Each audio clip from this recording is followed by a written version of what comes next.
Michael J. with the opinion. How you doing, everyone? Glad to see you. Okay, so the topic of today is Jordan Peterson. And why Jordan Peterson? Well, he's been coming up over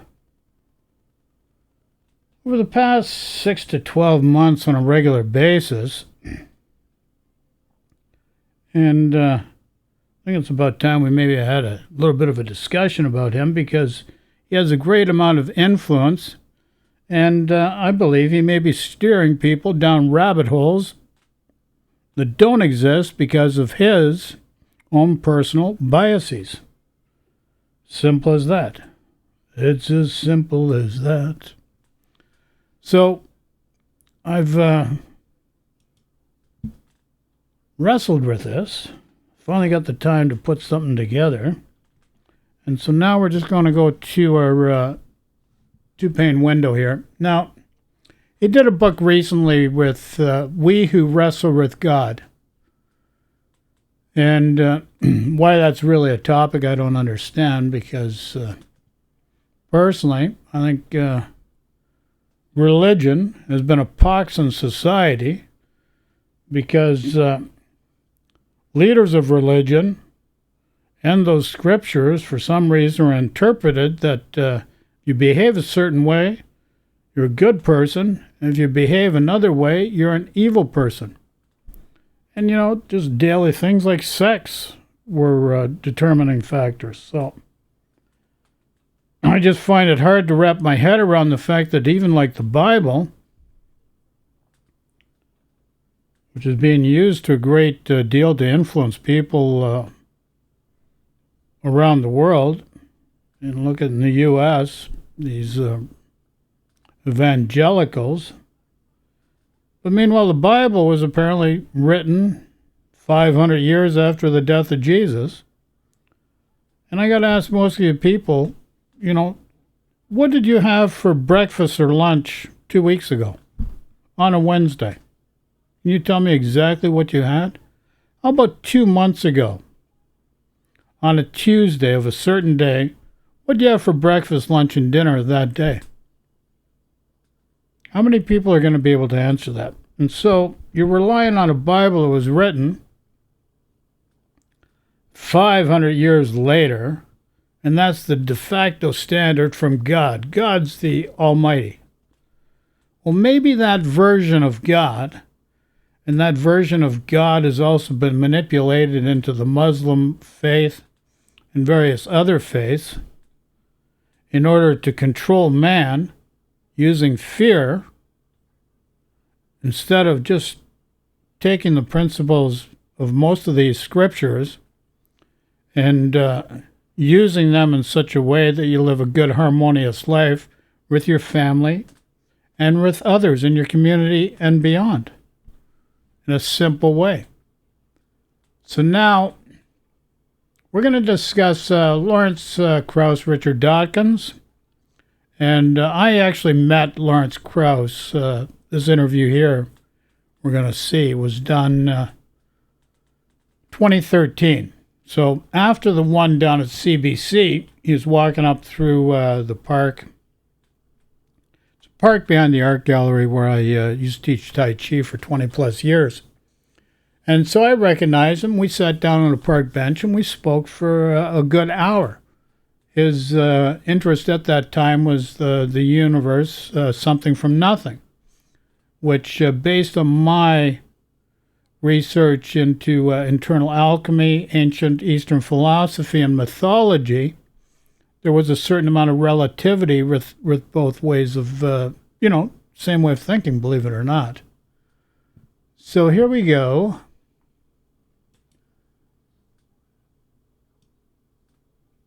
Strombolopolis. This was 11 years ago. So, Richard Dawkins, evolutionary biologist, and theoretical physicist Lawrence Krauss. It was Lawrence Krauss that I sat with for an hour.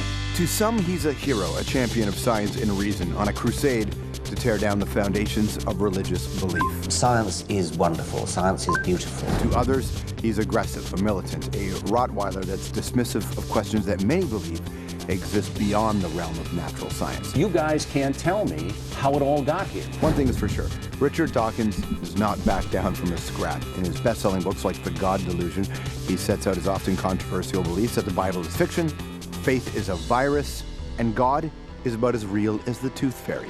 His arguments against faith, any faith by the way, Christianity, Islam, Judaism, Star Wars, use the Force, Luke, derive from Darwin's theory of evolution. Richard himself spent years studying animal behavior and evolutionary biology.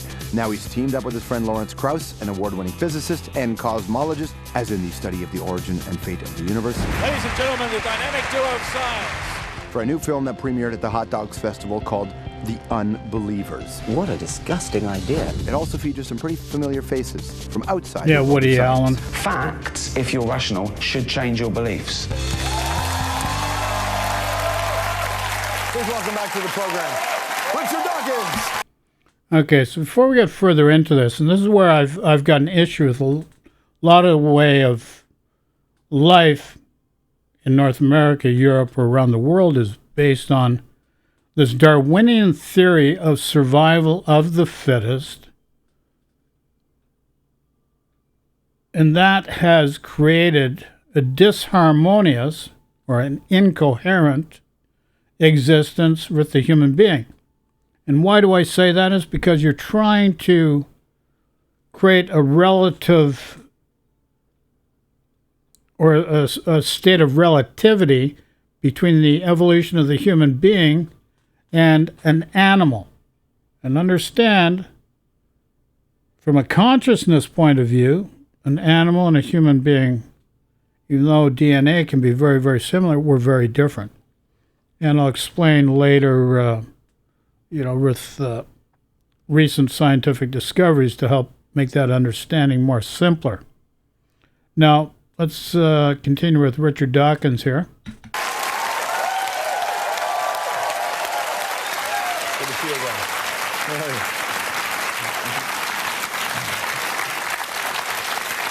And so here we go. You've been on the show a couple times before. Do you think hasn't been that long since the God Delusion, but long enough that you could sort of see an arc? How do you think the conversation has shifted, or has it? The figures in, I think, all over the Western world are showing a decline in religion, certainly in Christianity, and even in the United States. Okay, and recently, because of that book from Jordan Peterson, this is why I'm bringing this up today in this video, Peterson and Dawkins had a moderator, and they sat and discussed Peterson's new book. The United States is lagging far behind the rest of the first world, but nevertheless, it's going in the right direction, and younger people especially are giving up religion. You don't seem to approach this from an emotional angle at all. Is that accurate? I primarily love truth, so I primarily approach it from a scientific angle. But I do get emotional about, I think, what's rather wicked, which is misleading children. I mean, I do get quite emotional about misleading children about the truth about the world and about the universe. I think that the truth about the world is so beautiful, so elegant, so fascinating, that to deprive children of that and teach them some silly old fairy tale instead is just very tragic, and that does make me annoyed. Did you equate it to some sort of child abuse?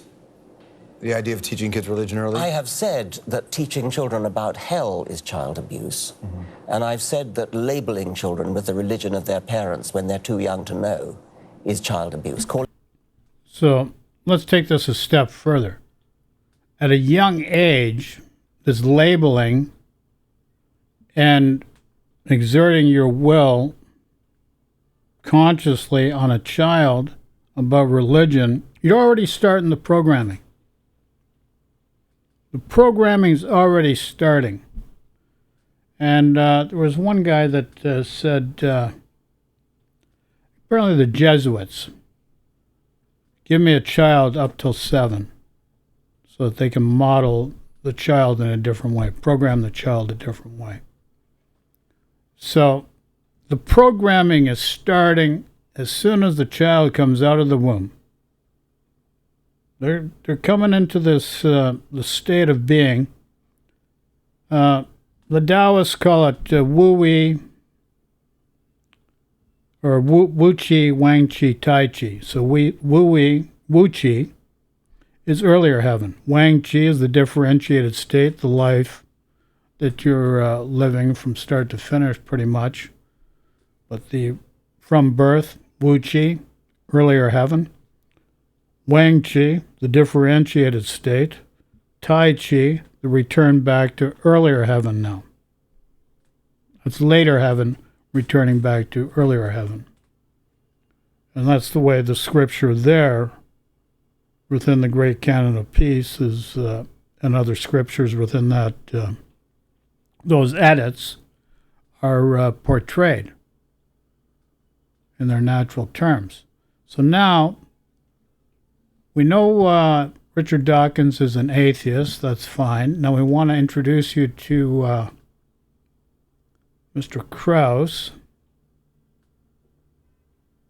About 6:54 on this, so let's bring him up. Up next, according to Richard, everyone is an atheist. We'll find out what he means by that next.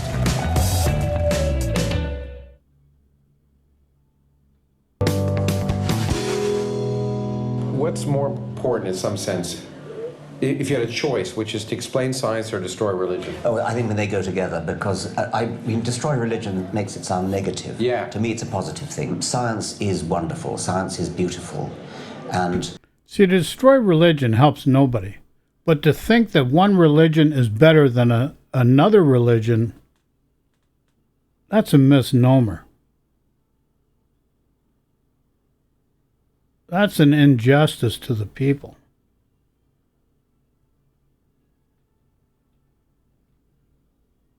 What the issue is, you've created a God, whether it be Muslim faith, Islamic faith, Christian faith, that if you behave a certain way, you're leading the good life. You behave other way, like sex and other things,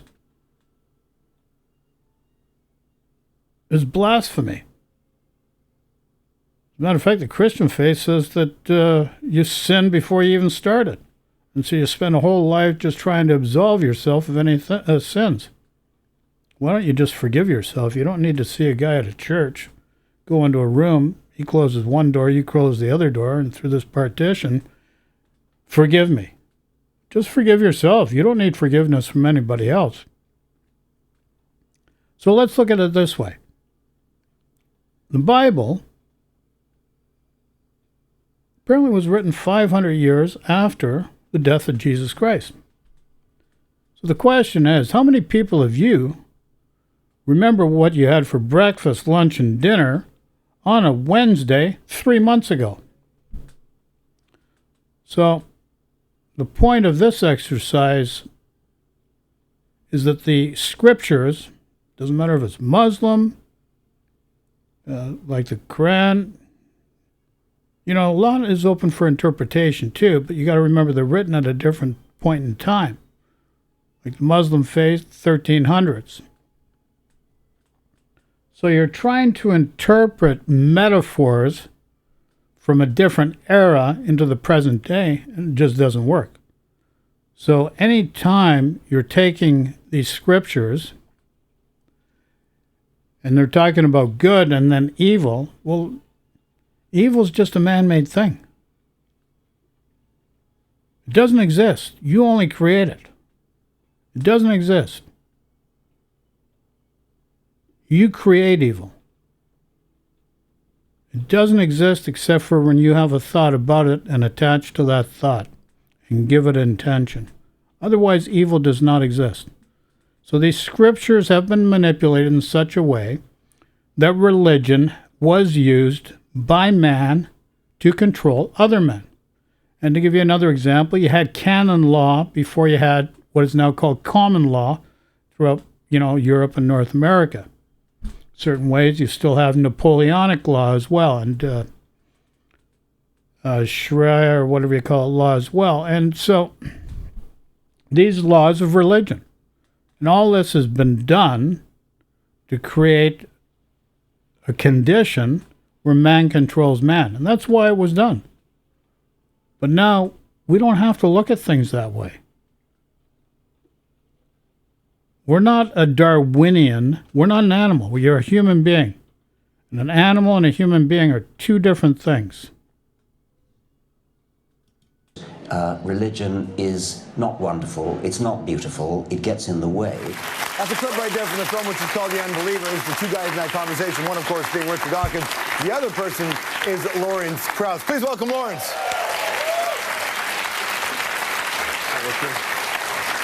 So I'm not sure if I mentioned, I met Lawrence Krauss in a park behind the Art Gallery, Toronto.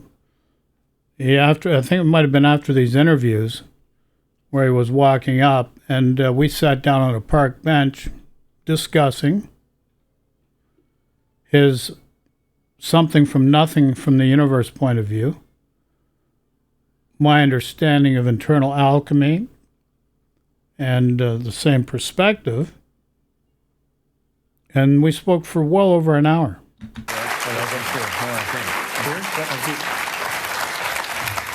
What's the experience like to go on the two of you doing this and making a film? It's been fun. It's been a gas to go around the world, and it's fun to have our conversations, because we have had these unscripted conversations, unmoderated conversations, which is really important. I think the first one we did was really Richard, who said, you know, we really don't need a moderator because they get in the way. Forgive me, yeah. But I'm not a moderator. Yeah. I'm a facilitator. Yeah, exactly. Very different. You know? And each one is different, and it's a challenge, but it's also kind of fun. And I certainly get things out of it and learn things, and I hope Richard does too. I'm asking this on a personal level, so you guys can help me explain this to my friends. When my friends say they're not religious, but they're spiritual, what are you supposed to say to them? Spiritual is a nice word, and we're all spiritual in some sense. I mean, Lawrence and I are both spiritual. Carl Sagan was spiritual in the sense that we look up at the stars and we get a lump in our throat and we feel it's wonderful. That's not supernatural, and unfortunately the religious supernatural lobby has, as it were, commandeered the word spiritual, and with the result that it's probably best not to use it. But in one sense, we are spiritual, yeah. My favorite part of this film is my favorite part about this discussion is that when we finally have to say it, people need to say out loud, we're insignificant. But people think insignificance is a bad thing. I actually think it's the greatest part of this film. It's what motivates me, the idea that you know, and people say that we're arrogant, but I mean, thinking the universe was created for you is not, you know, I think that's a little, I mean... You know, as opposed to happenstance. Yeah, it's supposed that we're and. But maybe this experience you created for yourself. Yikes! Did I say that? Okay, we're finished with this point in the discussion, and we're gonna move on here.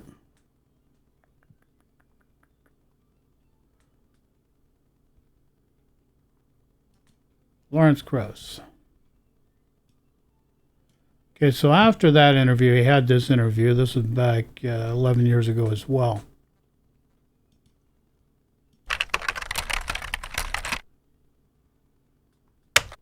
God may not be necessary to explain the universe's existence, but does that mean there is no place for spirituality in science?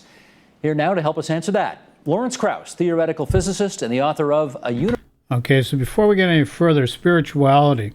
People say they're on this spiritual journey to find out their purpose in life. And I'm going to make it very simple for you so that you don't keep chasing Easter eggs everywhere. Your only purpose in life is to live a full, happy, full life. Joy and happiness together with other people. That is your purpose. So once you know that, just live a good, happy life. Done. That's what you're here to do. That's all. Simple as that. Universe from nothing, why there is something rather than nothing.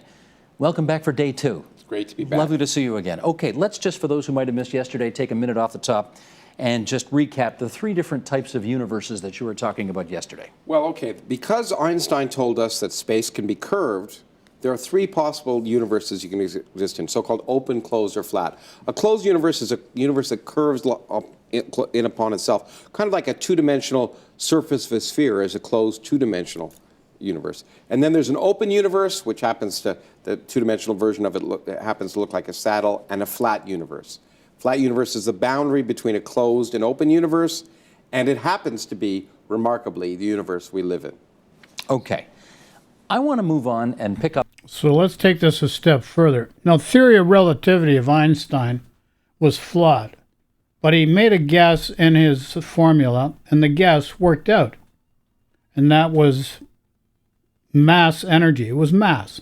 So once you understand that the diameter of the energy of a proton, and then the rest, the energy diameter of a proton, and then the rest mass diffusing energy, then you understand how a Planck works, which is first density consciousness, proven by science recently.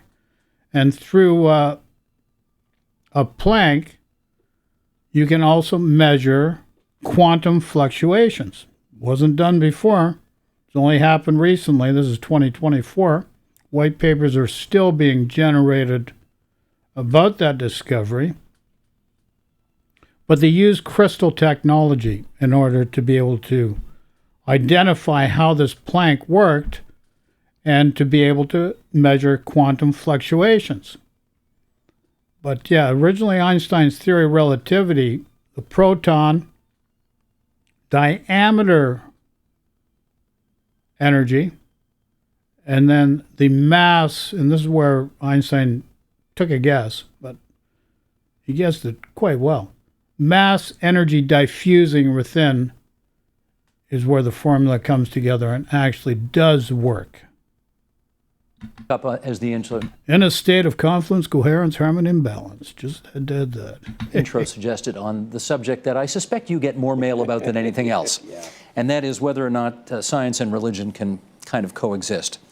Does our current understanding of the cosmos, in your view, make God unnecessary? You got it exactly right. It makes God unnecessary. I can't prove that God doesn't exist. That's impossible to do. I can't prove that we were here 3 seconds ago. Maybe we were created 2 seconds ago with the memories of the delightful... Okay, so this brings together another thing, and this is where we get into the separation of life within this third density reality, third dimensional reality we live in. So time, 3 seconds ago now. So now you have space-time theory, time-space theory. One within this environment of the Earth and one outside the ozone layer. Now, what happens if that is another creation that creates separation, which is not our normal way of existing in harmony? And what if it's just space memory? The fabric of space memory instead. That's a little hard to wrap your heads around. Interview we had yesterday. But what I can say is that apparently, as far as we can see, it's plausible that the universe arose without any need for any supernatural entity. It's kind of like what's happened in the last 40 years in cosmology, which is the reason I wrote the book, is kind of like what happened in biology 150 years ago.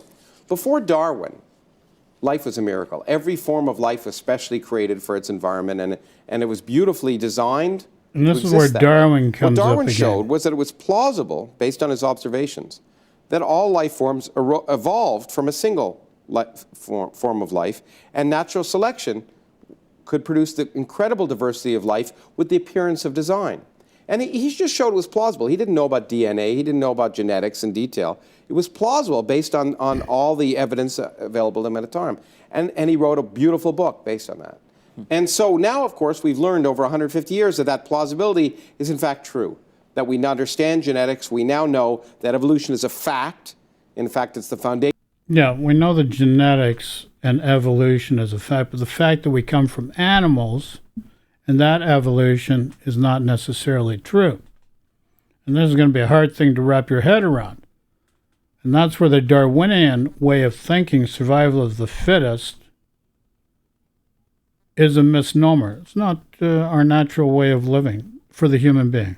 Maybe for an animal, but not for a human being. And maybe once the human being understands that fully, that will influence the animal, and the animal will change in an evolutionary way as well. Just saying, folks. So now, if there was no beginning and therefore no ending, then therefore the continuing expansion, that means just living a full happy life, the continuing expansion forms completeness. So, if there was a time before the first word was spoken, no beginning, therefore no ending, then through constant expansion, you get completeness. This is hard for most people to understand. And this is where we're at here. Now let's go back to, we want to talk about Jordan Peterson, his effect on politics. And here we go, 23 hours ago. Jordan Peterson on the West political future.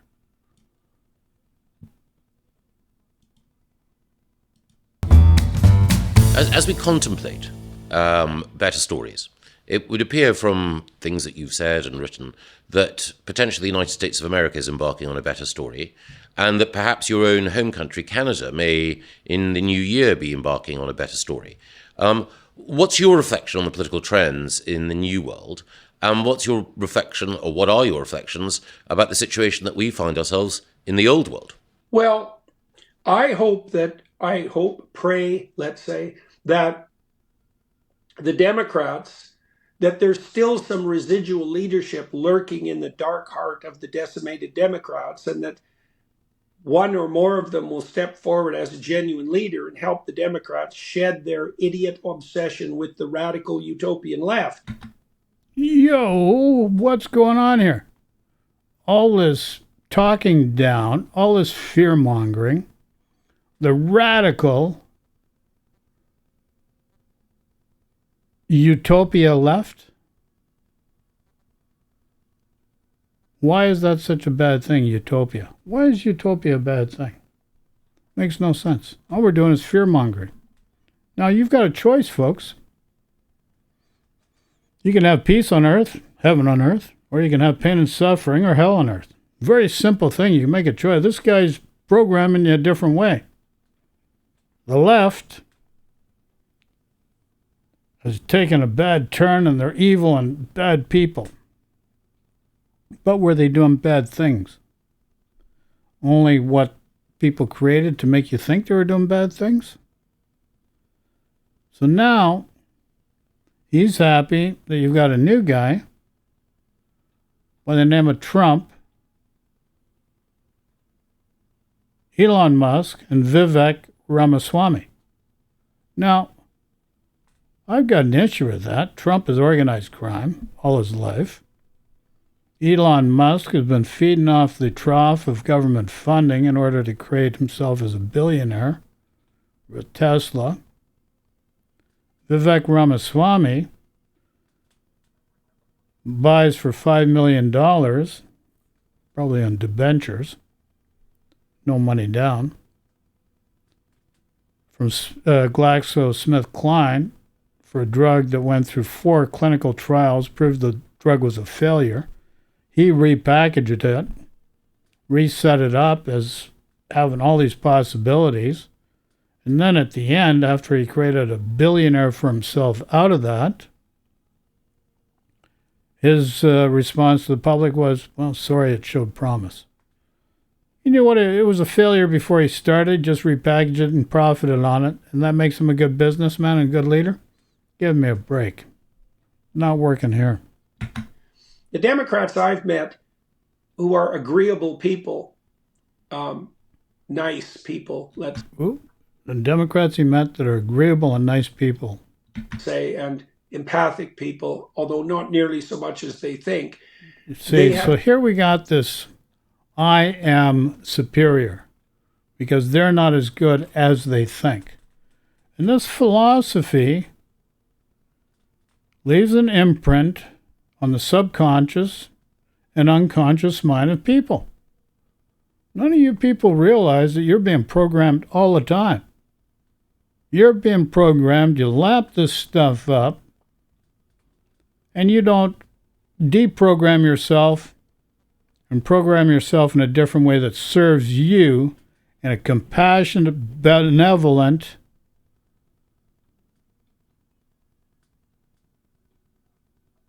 way. Very simple.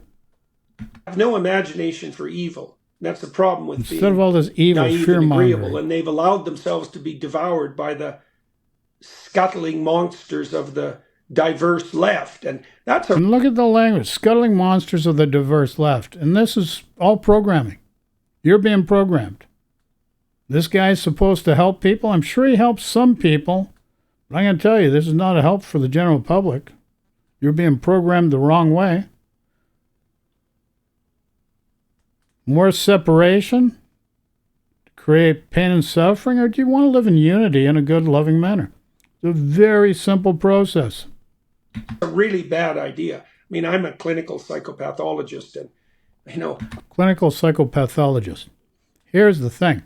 This is what you have to understand. Where he's accredited with this degree is in a province. Same as you got a state, it's in a province.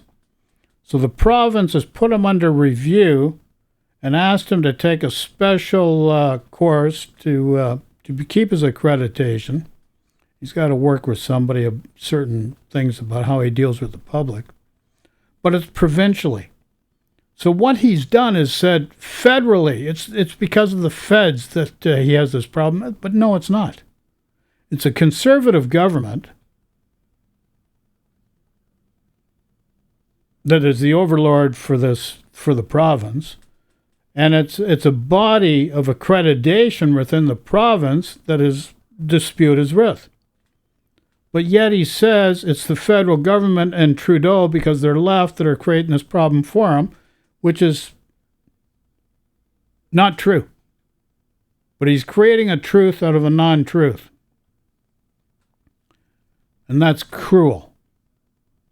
You're misleading people.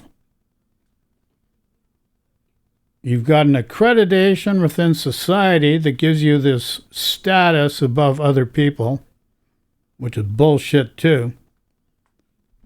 And you're exerting your will on other people with your way of thinking. Now, we got free will. We can express ourselves.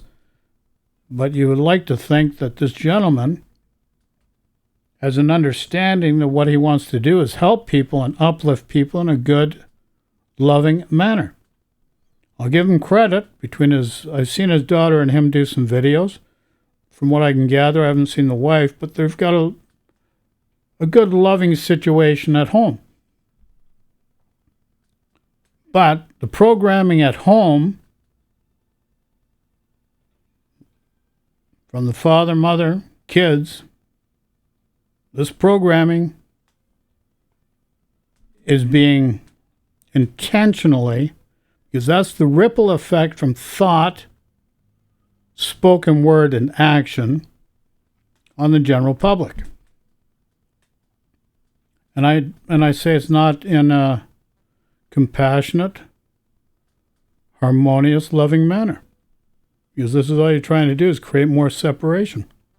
I know what the shadow of diversity looks like, and it's not pretty. Looks like sterilizing and mutilating children for moral reasons. That would be one of its manifestations. Nice way, sterilizing and mutilating children. Come on. They use this fear-mongering to scare you, and you buy into this crap. Transgender, queer people, they're human beings. They have just as much of a right to live as they see fit in a loving, harmonious way. This fear-mongering's got to go. It doesn't serve anybody, and it's not appropriate. Because if you had a God, he'd be loving of all people. You're using those scriptures and God to manipulate by man to control man, and not in a good way. Let this stuff go. It doesn't serve you, it doesn't serve anyone. Worry about the snow on your own roof. If you can help somebody, help lift them up. Why do you keep knocking people down? Makes no sense. At the hands of self-absorbed autogynephiles who lie about everything, including their own sexual predilections. And so that's some of the closer regions of the outer boundaries of diversity. And when you get past that, it gets ugly fast, believe me. And the Democrats are completely blind to for the typical bloody moderate Democrat, every criminal is a victim. It's like, look, buddy, some criminals are victims. And some criminals are the sort of people you don't want under your bed. And if you forget that long enough, you'll find that out. Who's going to intentionally put a criminal under their bed? Like, come on now. If you're a known criminal, they've lost their way for some reason. Maybe listening to too many sermons like this. All they got is hate on their mind. This is all it is. Separation, hate, evil, all this stuff. And it will not be a happy day for you. And so the Democrats need to sort themselves the hell out, and the faster the better, because I'm pretty happy with the transformation in leadership that's... Let me tell you something. This guy's no authority on these topics. No authority whatsoever. Now we're going to go into the conservative right-wing direction of things in his mind. And you're going to see the different way of looking at it. Occurred in the United States, but that doesn't mean it couldn't go seriously sideways if it wasn't opposed by a credible opposition. I mean, we know that. There's no reason to assume that the new crowd, especially in its fringe elements, will be any less susceptible to the blandishments of power than the old crowd, which is why we need an adversarial system, at least to some degree. An adversarial system. And this is where it's totally offside. And this is the programming, adversarial system. You don't need an adversarial system.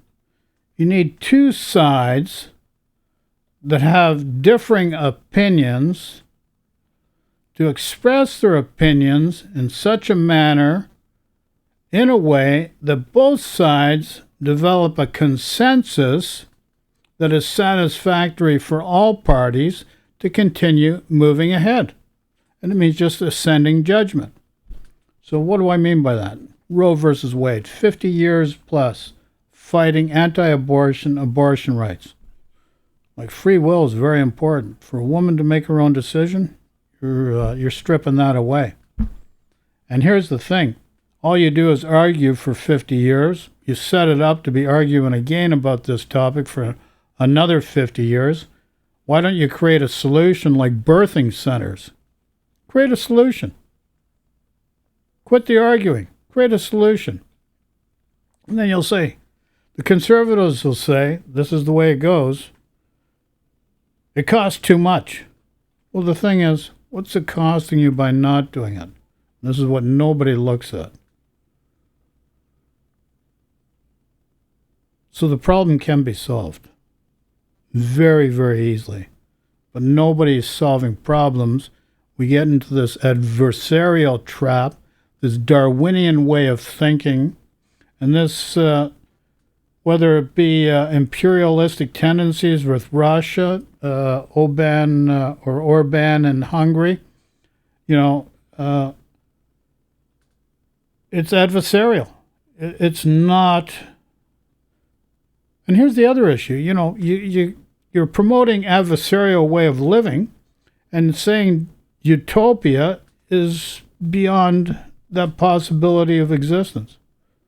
But you have a choice where you can do otherwise. You can live in a loving, prosperous way that's utopia, heaven on earth, or you can just continue with pain and suffering and hell on earth. Very simple. It's not hard. The Democrats just can't provide that at the moment because they're so fractured and bent and demented in bent and demented. Postmodern neo-Marxism that, they... Postmodern neo-Marxism. All these labels, putting everything in a box. You're creating separation. And the thing is, you're leaving an imprint on people's minds. And it may be misleading. You may be taking people down a rabbit hole and misleading people and taking what might be better for people and creating a different version of that. And this is where it's dangerous. They think that men can become women. That's how confused they are.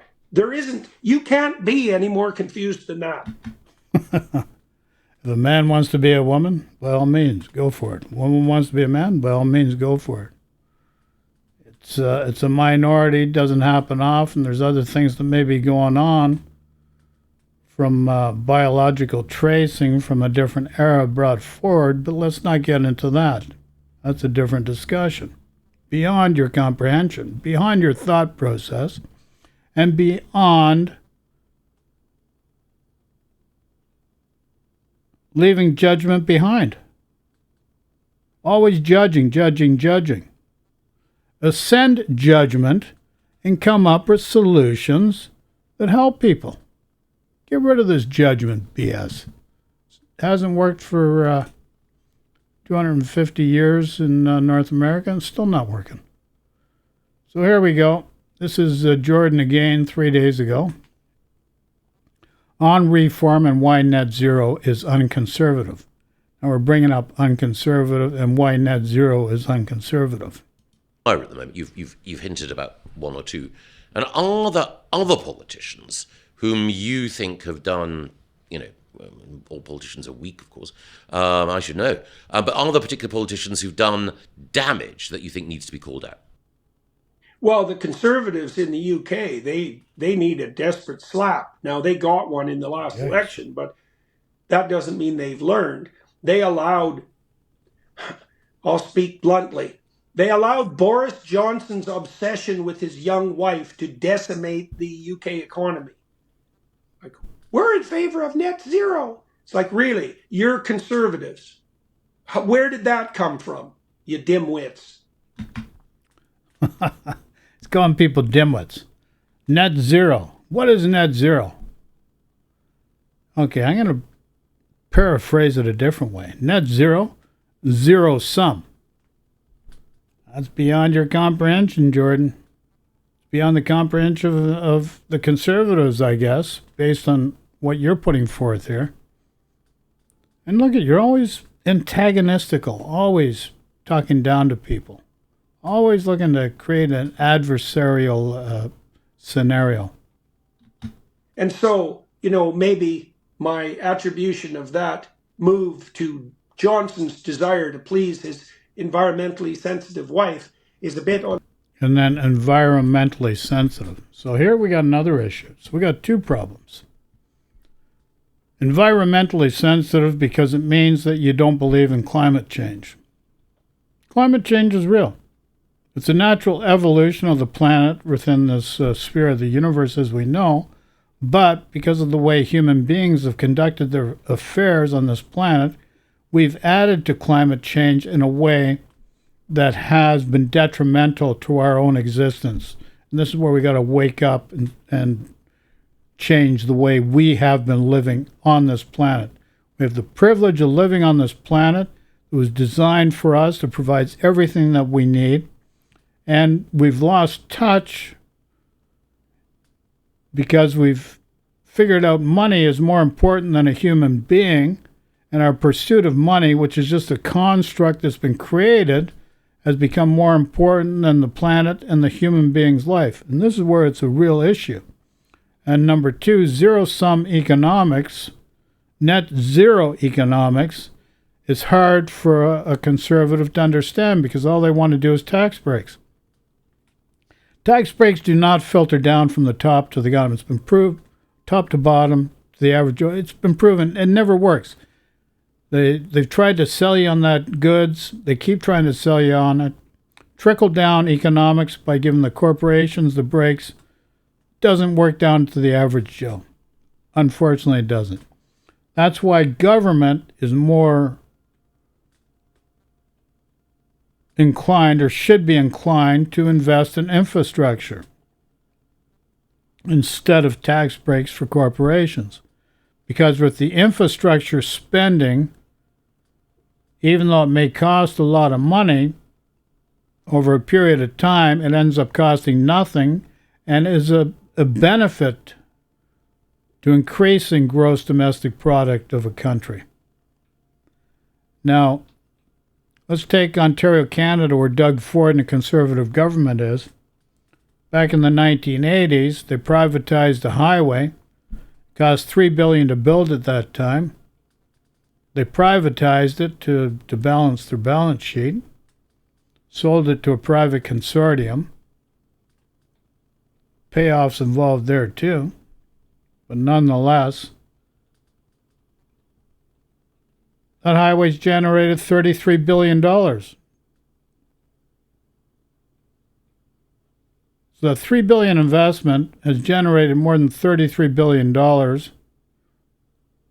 the course of 20 plus years, and will continue to do it. And this is what people don't understand. And then you've got Biden, who invested in infrastructure. And these guys, with Musk and Vivek Ramaswamy, may be tearing it apart. Like, it's just a waste. You guys don't think. You really do not think. Like, Trump's a criminal, organized crime all his life. Elon Musk, feeding off the trough, he's got self-interest. Stop a government from funding itself. You had a bipartisan deal in the United States of America, and then Elon Musk tweets, and then Trump speaks out, and the deal gets torpedoed. I'm going to give you a metaphor. Your car, which has an engine in the car, you need to go do grocery shopping, kids to do their recreational things, etc., etc., dog to the vet. Now, that car does not work without an engine. Are you going to take the engine out of that car and still drive to pick up groceries and do other things? No. So why would you take the engine out of the government that it's needed to service the people? Without the engine, it can't work. It can't service the people. Why would you torpedo that? You think that's proper? You think that's normal? When you have a choice and you make that choice to do that, that's causing pain and suffering on purpose, which really does not have to be. But you make that choice to do it. You make that choice to do everything different as well. Remember that. On the cynical side, but then again, maybe not. And I just can't believe that the conservatives, who were conservative primarily in name only, fell prey to the globalist machinations on the immigration side, and that they fell for the idiot blandishments of net zero. Net zero. Any politician who talks about zero anything has instantly outed themselves as completely incapable of mature thought. Like, there's no... And that's a real bad thing for him to say. Net zero is not mature. That's the dumbest thing I ever heard, buddy. You're fired. So let's move on to something else. Good golly. And this guy, people give him credibility. They listen to this. No wonder we got a problem. Too many people are doing that. You got the Russian propaganda machine working all over the world. Europe, North America. China influencing all over the world for their interest too. Holy moly. And you buy into all this crap because you can't think for yourselves.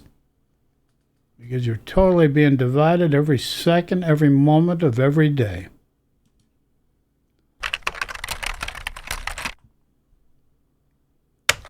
God may not be necessary to explain the universe's existence, but does that mean there is no place for spirituality in science? Here now to help us answer that, Lawrence Krauss, theoretical physicist and the author of A Universe from Nothing, Why There Is Something Rather Than Nothing. Welcome back for day 2. It's great to be back. Lovely to see you again. Okay, let's just, for those who might have missed yesterday, take a minute off the top and just recap the 3 different types of universes that you were talking about yesterday. Well, okay, because Einstein told us that space can be curved, there are three possible universes you can exist in, so-called open, closed, or flat. A closed universe is a universe that curves in upon itself, kind of like a two-dimensional surface of a sphere is a closed two-dimensional universe. And then there's an open universe, which happens to, the two-dimensional version of it happens to look like a saddle, and a flat universe. Flat universe is the boundary between a closed and open universe, and it happens to be, remarkably, the universe we live in. Okay. Kind of like a sine I want to wave. move on and pick up, as the intro suggested, on the subject that I suspect you get more mail about than anything else. Yeah. And that is whether or not science and religion can kind of coexist. Does our current understanding of the cosmos, in your view, make God unnecessary? You got it exactly right. It makes God unnecessary. I can't prove that God doesn't exist. That's impossible to do. I can't prove that we were here 3 seconds ago. Maybe. No, that's right. And a couple of things you got to understand. Einstein's theory of relativity had a flaw in the original formula because of mass. He guessed mass. The parameter in the theory was guessing mass, but it worked out. So you've got a proton with its diameter energy radius. So diameter, radius, energy. And then you've got the mass energy diffusing within that radius. And then that's where the formula starts working. Now, a guy recently, within the last couple of years, Hassan, did some experiments. White papers are still going out that change the way a lot of people are going to think about a lot of these things. So he was able to use a Planck, and through these experiments with the Planck, create a way of measuring quantum fluctuations.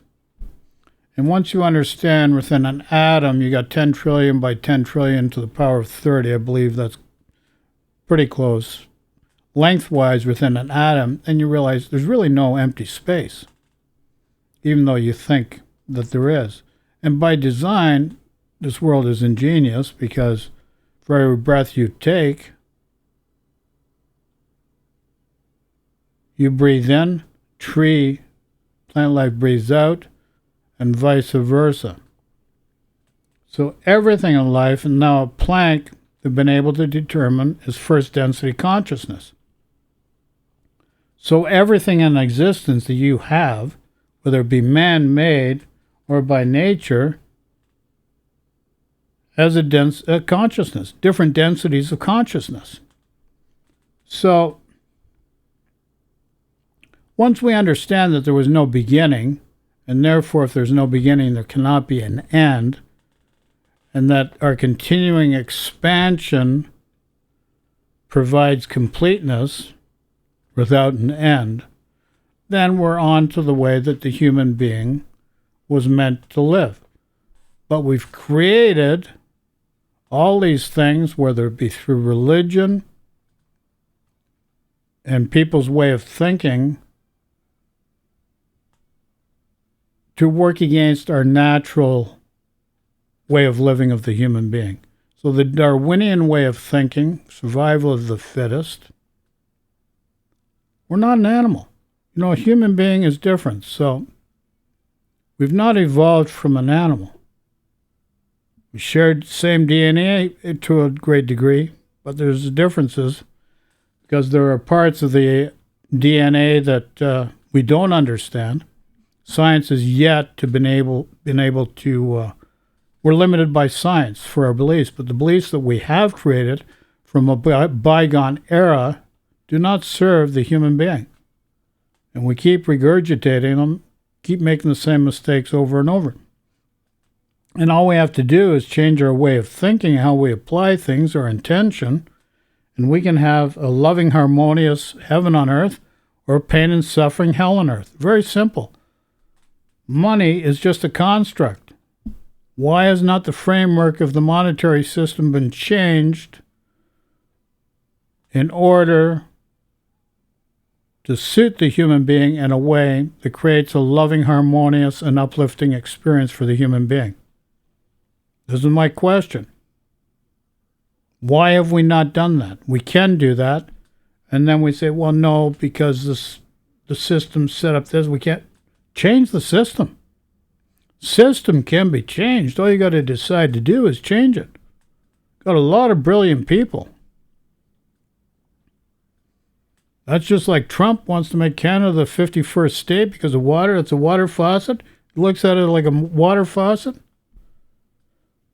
You got great scientists. Desalination plants. Can be done very easily. A lot of things can be done. But we're not doing it. So this is the real issue. And we've got people. So the real question at the beginning of this is, Jordan Peterson, a wacko or not? I say he's a wacko. Because all he's done with that certificate has created a certificate to give him a higher standing to force his will on other people that does not serve the people. Simple as that. If it's a kind, loving way that helps, fine. But if all you're doing is creating pain and suffering and more separation and thinking you're better than anybody else, everybody's got value and worth. We've created all this separation in life. We can change our way of thinking. So that's where I am at. That's where we are at. So I'm going to leave it as that. Discuss in the comments what you think. But I think Jordan Peterson, loving family, beautiful family. We've got no issue with that. Once they step out of their home bubble and exert will on people, on everything they touch in a way that creates incoherence, it's not loving and uplifting. It's just more pain and suffering to fit an ideology that does not help people. Very simple. So I say he's a wacko, but he can become a good citizen to help people too. He's got to make that decision. I can't. What do you people think? Is he a wacko or not? There you go. Take care. Love and peace to everyone. Talk to you all soon. Ciao.